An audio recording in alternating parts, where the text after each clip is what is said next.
আপনারা একটা জিনিস নিশ্চয়ই দেখেছেন যে অবৈধভাবে ক্ষমতা দখলকারী ইউনূস সে কিভাবে আওয়ামী লীগকে ব্যান করে, তার কি অধিকার আছে?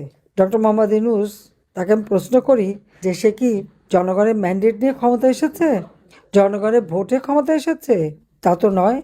সেটা তো সে নিজেই স্বীকার করেছে, আমাদের বলতে হবে কেন? 2024 সালে সে ক্ষমতা দখল করলো, কিভাবে দখল করেছে সে নিজে ব্যাখ্যা দিয়েছে। যখন সেপ্টেম্বর মাসে নিউ ইয়র্কে যায় বিল ক্লিন্টন ফাউন্ডেশনে, সে সেখানে যে খুব উৎফুল্ল চিত্তে ঘোষণা দিল যে জুলাই মাসের যে ছাত্র আন্দোলন, ওটা কোনো ছাত্র জনতার আন্দোলন ছিল না। কারণ সকলকে বললো যে সেখানে তো কোনো নেতা ছিল না, কোনো নেতৃত্ব ছিল না। কেউ নেতৃত্ব দেখেছে না? তাহলে কিভাবে হলো? এটা ইউনূসের নিজের মুখের কথা যে মেটিকুলাস ডিজাইনের মাধ্যমে তার মাস্টার মাইন্ড দ্বারা ওই আন্দোলন সংগঠিত হয়েছে।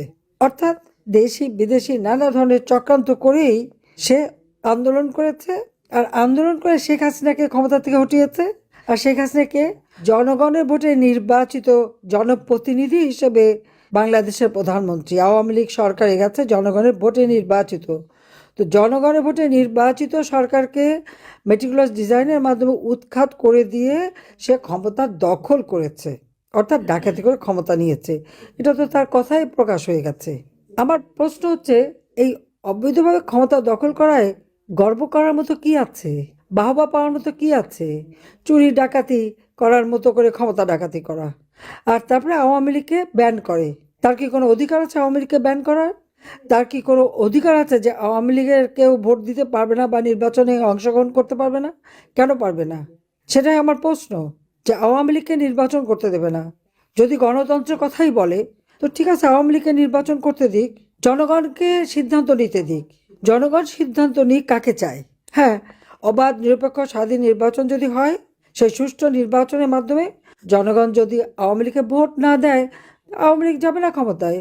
কিন্তু আওয়ামী লীগকে ব্যান করে নির্বাচন করতে না দিয়ে সেখানে বাধা দিয়ে তৃণমূল পর্যায় পর্যন্ত আওয়ামী লীগের নেতা কর্মী, তাদের পরিবার পরিজন, তাদের ছোট শিশু থেকে শুরু করে মানে শ্বশুর বাড়ি বাপের বাড়ি আত্মীয় পরিবার পরিজন কাউকে বাদ দিচ্ছে না। অত্যাচার নির্যাতন, ঘর পোড়ানো, বাড়ি পোড়ানো, এমনকি তার খামার পোড়ানো, কারো মাছের খামার, গরুর খামার, মুরগির খামার, যার যেখানে যা আছে দোকানপাট সব কিছু ভেঙে জ্বালিয়ে পুড়িয়ে তছনছ করে দিয়ে তাদেরকে সম্পূর্ণ অর্থনৈতিকভাবে পঙ্গু, আর জীবনের সাথেও তো তারা কাউকে রেহাই দিচ্ছে না। আজকে নির্বাচন দিয়েছে, কেন আওয়ামী লীগ নির্বাচন করতে পারবে না? কেন আওয়ামী লীগে ভোট দিতে পারবে না? অবশ্যই আওয়ামী লীগকে নির্বাচন করতে দিতে হবে, আমরা নির্বাচন করতে চাই। আজকে আমি বলবো যে আমাদের কৃষক, শ্রমিক, ছাত্র জনতা, মেহনতি মানুষ, নারী সমাজ, সকলে যে যেখানে আছেন সবাইকে ঐক্যবদ্ধ হতে হবে। এটা কোনো নির্বাচন হচ্ছে না, এটা নির্বাচনের একটা খেলা। এখান থেকে কোনো জনগণের ম্যান্ডেট আসবে না। নির্বাচন নামে একটা প্রহসন হচ্ছে, যেখানে আওয়ামী লীগ অংশগ্রহণ করতে পারে না। সেটাকে আবার নির্বাচন কিসের? অন্তত 50% ভোটারের আমরা আমাদের পক্ষে। আজকে আমাদের নির্বাচন করতে দেবে না কেন? আমি ইউনূসকে আহ্বান করি, আসেন না আমার সাথে নির্বাচন করেন, যে কোনো কনস্টিটুয়েন্সিতে আসেন, দেখি কে জিতে, কাকে জনগণ ভোট দেয়, তখন না বুঝতে পারবো। সেটা তো করতে পারবে না, সে সাহস নাই।